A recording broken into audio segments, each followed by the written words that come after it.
Hello friends, welcome back to RJM online classes. তো আজকে আমাদের যে বিষয়ভিত্তিক ক্লাসেস চলছে চাইল্ড ডেভেলপমেন্ট অ্যান্ড পেডাগজি থেকে, সেখান থেকে আজকে আমরা ক্লাস নাম্বার 13 আমাদের আজকের আলোচ্য বিষয় সিলেবাসের অন্তর্গত টপিক লার্নিং ডিসএবিলিটিস।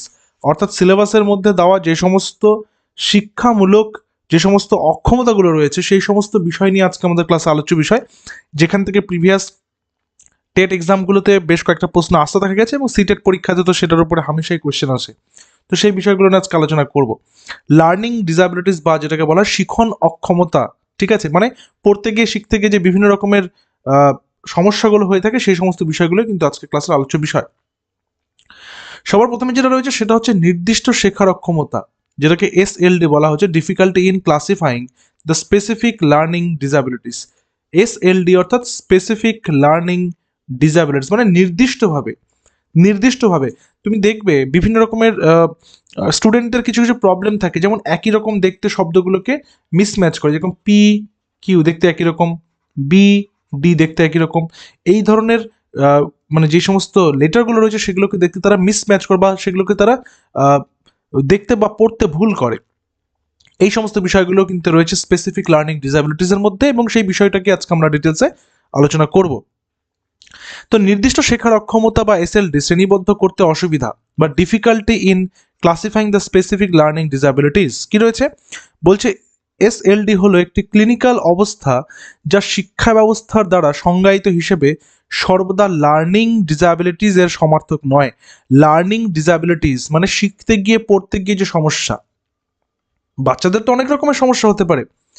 বিশেষ করে তোমরা যখন আগামীতে প্রাথমিক বিদ্যালয় প্রাইমারি স্কুলগুলোতে পড়াতে যাবে তখন সেখানে প্রত্যেকটা ফ্রেশ মাইন্ড আসবে তোমাদের কাছে, তোমাদের হাতে আসবে সমস্ত নতুন সমস্ত কোচি ব্রেনসগুলো, তাদেরকে তোমরা তৈরি করবে।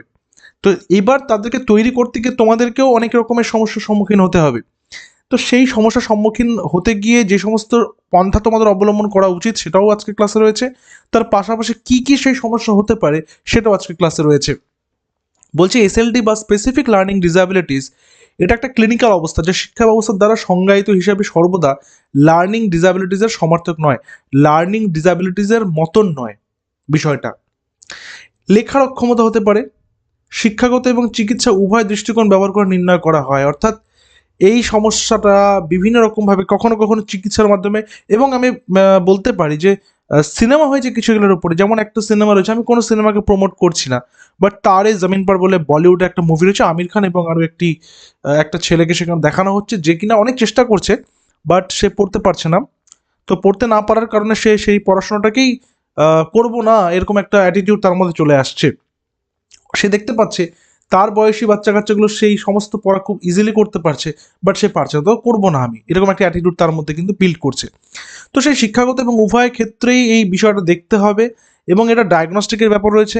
এবং তার পাশাপাশি বলছে শিক্ষাগত দৃষ্টিকোণ থেকে সর্বাধিক ব্যবহৃত সংজ্ঞাটি ফেডারেল বিশেষ শিক্ষা আইনে পাওয়া যায়, প্রতিবন্ধী শিক্ষা আইন বা আইডিইএ, আমেরিকান সাইকিয়াট্রিক অ্যাসোসিয়েশন দ্বারা প্রকাশিত মানসিক ব্যাধিগুলির জন্য ডায়াগনস্টিক এবং পরিসংখ্যান ম্যানুয়াল, বর্তমানে DSM-5 এবং পূর্বে DSM-4, চিকিৎসা দৃষ্টিকোণ থেকে এলডি বা লার্নিং ডিসএবিলিটিসকে সংজ্ঞায়িত করে। শিক্ষাগত এবং চিকিৎসা ব্যবস্থায় পেশাদারদের দ্বারা ব্যবহৃত এলডির সংজ্ঞায় একটি উল্লেখযোগ্য ওভারল্যাপ লক্ষ্য করা যায়। এবং এক্ষেত্রে একটা কথা বলে রাখি যে চাইল্ড ডেভেলপমেন্ট অ্যান্ড পেডাগজি পড়তে গিয়ে সেখানে তোমরা দেখবে যে ইন্টিগ্রেটেড ক্লাস, বা তোমরা সেখানে দেখবে হচ্ছে তোমার যেখানে নর্মাল যে সমস্ত বাচ্চা আমরা বলে থাকি সেই নর্মাল বাচ্চাগুলোর সঙ্গে যে যারা হচ্ছে কিছুটা পিছিয়ে রয়েছে বিভিন্ন রকম ইন টার্মস অফ তাদের লার্নিং ডিসএবিলিটিস থাকছে বা তাদের মধ্যে বিভিন্ন রকমের শিক্ষাগত প্রতিবন্ধকতা থাকছে, তা সত্ত্বেও তাদেরকে নর্মাল বাচ্চাদের সঙ্গেই পড়ানো হচ্ছে, একই রকমভাবে তাদেরকে পড়ানো হচ্ছে, তাদেরকে শিক্ষা দেওয়া হচ্ছে। সেই বিষয়গুলো কিন্তু রয়েছে একটা যেটাকে আমরা বলে থাকি যে ইন্টিগ্রেটেড ক্লাসেসগুলো রয়েছে, ক্লাসরুমসগুলো রয়েছে বা অন্তর্ভুক্তিমূলক শিক্ষা রয়েছে, যেখানে যেখানে যেটা শিক্ষাটাকে ব্যাপক আকারে নেওয়া হচ্ছে। ধরে নিচ্ছি একটা বাচ্চা তোমার ক্লাসে সে কানে কম শুনতে পায়, যার যার মধ্যে শোনার একটা ডিসএবিলিটি রয়েছে, সে কানে শুনতে পায় না।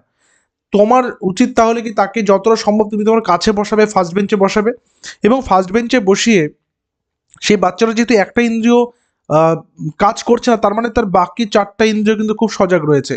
অর্থাৎ তাহলে সে কি করবে, তোমার লিপটা রিড করবে, তুমি কি পড়াচ্ছ সেই লিপ রিড করবে, এবং তার পাশাপাশি সে বইয়ের টপিকটা দেখে বুঝতে চেষ্টা করবে যে তুমি কি বলতে চাইছো, কি পড়াচ্ছ।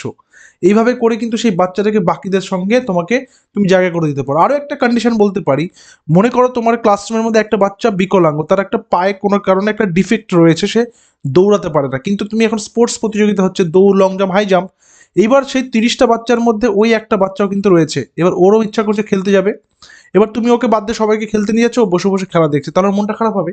তখন কি করা যেতে পারে, তখন এই বাচ্চাটাকে তুমি একটা কাগজে একটা কলম দিয়ে বসিয়ে দাও, বসিয়ে দিয়ে তাকে ইনভলভ করে দাও যে প্রত্যেকে যারা যারা খেলাধুলায় নাম দিয়েছে প্রত্যেকের নাম এনলিস্ট করতে, কে কোন ইভেন্টে ফার্স্ট হচ্ছে, সেকেন্ড হচ্ছে, থার্ড হচ্ছে, সে সেগুলোর দায়িত্বটা নিচ্ছে, তাহলে সেও কিন্তু নিজেকে সেই কর্মটার মধ্যে ইনভলভ করছে। তো এইভাবে করে কিন্তু আমরা একটা ব্যাপক স্তরের মধ্যে শিক্ষাটাকে পৌঁছে দিতে পারি, ঠিক আছে? অর্থাৎ তাহলে কেউই ডিপ্রাইভ ফিল করবে না। আমরা ডিপ্রাইভ ক্লাস নিয়ে আলোচনা করেছি এর আগে।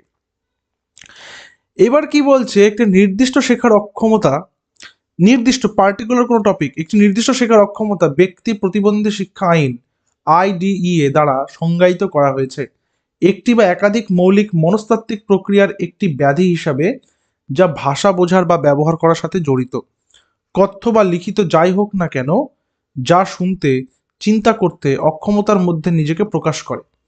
যা শুনতে, শুনতে, বলতে, লিখতে, পড়তে এবং ভাবতে, আমরা যে মানসিকভাবে ভাবছি যেটা দেখা যাচ্ছে না, সেখানেও কিন্তু অনেক সময় কি হয়, সেখানে অনেক সময় চেন ম্যাচ করে না, একটা ঘটনার পর একটা ঘটনা, তারপর একটা ঘটনা, এভাবে চেন কিন্তু ম্যাচ করে না, তো আমরা কিন্তু ভাবতে পারি না সঠিকভাবে, ঠিক আছে? এটাও কিন্তু এক ধরনের ডিসএবিলিটি, লার্নিং ডিসএবিলিটি। কথা বলা, পড়া, লেখা, বানান করা, গাণিতিক গণনা, যেরকম ডিসগ্রাফিয়া, ডিসক্যালকুলিয়া, ঠিক আছে, ডিসলেক্সিয়া, এগুলো সবই আমরা জানবো, সবই আমরা পড়বো। ইন্দ্রিয়গত প্রতিবন্ধকতা, মস্তিষ্কের ক্ষতি, হালকা মস্তিষ্কের কর্মহীনতা, ডিসলেক্সিয়া, উন্নয়নশীল অ্যাফিসিয়া এবং এই বিষয় শ্রেণীতে অন্তর্ভুক্ত। এটি স্পষ্টভাবে প্রতিষ্ঠিত করে যে নির্দিষ্ট শেখার অক্ষমতা প্রাথমিকভাবে চাক্ষুষ, শ্রবণ শক্তি, মোটর অক্ষমতা, মানে যে মোটর অক্ষমতা বলতে যে সমস্ত যে ফাইন মোটর স্কিলসগুলো রয়েছে, মানে আঙ্গুল দিয়ে আমি কলমটা তুললাম, খাতার পেজগুলো আমি উল্টালাম, ঠিক আছে? তো এই সমস্যাগুলো হয় অনেকের, কলম দিয়ে সে লিখতে পারছে না, এগুলো হচ্ছে মোটর অক্ষমতা বলা হয়। মানসিক প্রতিবন্ধকতা, মানসিক অস্থিরতা বা পরিবেশগত, সাংস্কৃতিক বা অর্থনৈতিক অসুবিধার ফলাফল নয়। অর্থাৎ এই সমস্ত বিষয়গুলো কিন্তু ইন্ডিভিজুয়াল ডিফারেন্সেসের একটি অন্যতম অংশ। ইন্ডিভিজুয়াল ডিফারেন্সেস হয় কারোর মধ্যে সেই, মনে করতে পারো যে কারোর মধ্যে সেই জ্ঞানটা বিকশিত হয়নি, কারোর মধ্যে মনে করতে পারো যে তার মধ্যে সেই ফিজিকের সেই মাসেলটা ডেভেলপ হয়নি, কারোর মধ্যে সেই মস্তিষ্কের সেই বিশেষ পার্টটা ডেভেলপ হয়নি যে সে চিন্তা করবে, শ্রবণ ক্ষমতার মাধ্যমে কি দেখছে কি শুনছে সেটার মাধ্যমে সে চিন্তা করে সেটাকে কনস্ট্রাক্ট করবে নলেজটাকে। আমরা তো মস্তিষ্কের মধ্যে জ্ঞানটাকে কনস্ট্রাক্ট করি, তারপরে তো বিষয়টা আমাদের মজ্জাগত হয়। কারোর মধ্যে এটা হচ্ছে না, কেউ পড়তে পারছে না, কারো পড়তে গিয়ে সমস্যা হচ্ছে, কেউ তোতলে দিচ্ছে, তোতলামো হয়ে যাচ্ছে, কারো উচ্চারণের সমস্যা হচ্ছে, কারো আবার সে মানে শব্দকে চিন্তা ভুল করছে, একই বানান একই পৃষ্ঠার মধ্যে 3 রকম 4 রকম ভাবে লিখছে। এই সমস্ত বিষয়গুলো লার্নিং ডিসএবিলিটিসের মধ্যে ধরা হয়। এবার আমাদের সিলেবাসে যেই লার্নিং ডিসএবিলিটিসগুলোর উল্লেখ রয়েছে সেগুলোকে আমরা একটু দেখে নেব। সবার প্রথমে কি আছে, ডিসগ্রাফিয়া। দেখো ব্র্যাকেটে লিখে দেওয়া হয়েছে ডিসগ্রাফিয়া, বা যেটাকে বলা হচ্ছে লিখন অক্ষমতা, মানে লিখতে না পারা, লিখন অক্ষমতা বা লিখতে না পারা। কি, যাদের ডিসগ্রাফিয়া আছে তাদের চিন্তাভাবনাকে লিখতে বা অঙ্কনে রূপান্তর করতে সমস্যা হবে। অর্থাৎ সে ছবি আঁকতে পারবে না, সে ভালো করে লিখতে পারবে না, তার লিখতে সমস্যা হবে, সে বাক্য গঠন করতে পারবে না। দুর্বল হাতের লেখা ডিসগ্রাফিয়ার একটি বৈশিষ্ট্য, কিন্তু এটি একমাত্র উপসর্গ থেকে অনেক দূরে। দুর্বল হাতের লেখা মানে বলতে চাচ্ছে যে হাতের লেখা ভালো নয়, হাতের লেখা খারাপ, বোঝা যাচ্ছে না, এইটা কিন্তু একমাত্র লক্ষ্য নয়, বা এটা কিন্তু একমাত্র মানে উপসর্গ নয়, ঠিক আছে? একমাত্র উপসর্গটা কি, উপসর্গ হচ্ছে মনে করো আমাদের জ্বর আসছে, আমরা কি করে বুঝবো, মাথা গরম হচ্ছে, মাথাটা গরম হয়ে গেছে, কপাল গরম হচ্ছে, ঘাম হচ্ছে, ঠান্ডা লাগছে প্রচণ্ড পরিমাণে, তখন আমরা বুঝতে পারবেন জ্বর এসছে। তো এগুলো হচ্ছে সমস্ত উপসর্গ জ্বরের। ঠিক তেমনি হাতের লেখা খারাপ হওয়া, ছবি আঁকতে না পারা, তারপর বাক্য গঠন করতে না পারা, লিখতে সমস্যা হওয়া, এগুলো সমস্তই হচ্ছে উপসর্গ কিসের, ডিসগ্রাফিয়া। ভুক্তভোগীরা, মানে যাদের ডিসগ্রাফিয়া রয়েছে, ভুক্তভোগীরা বানান, ব্যাকরণ, শব্দভাণ্ডার, সমালোচনামূলক চিন্তা বা স্মৃতিতে তাদের চিন্তাভাবনাকে লেখায় অনুবাদ করতে সংগ্রাম করে, অর্থাৎ তারা কি ভাবছে সেটাকে তারা লিখতে পারছে না, তারা কি চিন্তা করছে, তাদের মধ্যে কি কি টেন্ডেন্সিস আসছে, ভাবনা চিন্তা আসছে, তারা সেটাকে কি করতে পারছে না, লিখতে পারছে না, লিখতে তাদের অসুবিধা হচ্ছে, লিখতে তাদের সমস্যা হচ্ছে। তো এটা হচ্ছে ডিসগ্রাফিয়া বা লিখন অক্ষমতা। এরপর আমরা চলে আসবো ডিসলেক্সিয়া। কি রয়েছে ডিসলেক্সিয়া? যেটা হচ্ছে পঠন অক্ষমতা। কি রয়েছে? পঠন অক্ষমতা, মানে পড়তে না পারা। ডিসলেক্সিয়াটা কি? পঠন অক্ষমতা বা পড়তে না পারা, পড়তে সমস্যা। কি? শেখার অক্ষমতার ছাতার নিচে অনেক অক্ষমতাকে 3 প্রকারের মধ্যে শ্রেণীবদ্ধ করা হয়েছে: ডিসলেক্সিয়া, ডিসগ্রাফিয়া, ডিসক্যালকুলিয়া। আমরা ডিসগ্রাফিয়াটা আগেরটা করলাম। ডিসলেক্সিয়াটা, ডিসক্যালকুলিয়াটা একটা কথা একটু বলে দিই। ডিসক্যালকুলিয়াটা এই যে ডিসক্যালকুলিয়া, দেখো ক্যালকুলিয়া, ক্যালকুলেশন কথাটা থেকে এসছে না ক্যালকুলিয়া কথাটা, অর্থাৎ যেটাকে আমরা বলতে পারি গাণিতিক সমস্যা, মানে গণিতের, ঠিক আছে, গাণিতিক সমস্যা যেটা, মানে অঙ্ক করতে, অঙ্ক কষতে, সেগুলো করতে সমস্যা যেটা, সেটা হচ্ছে ডিসক্যালকুলিয়া।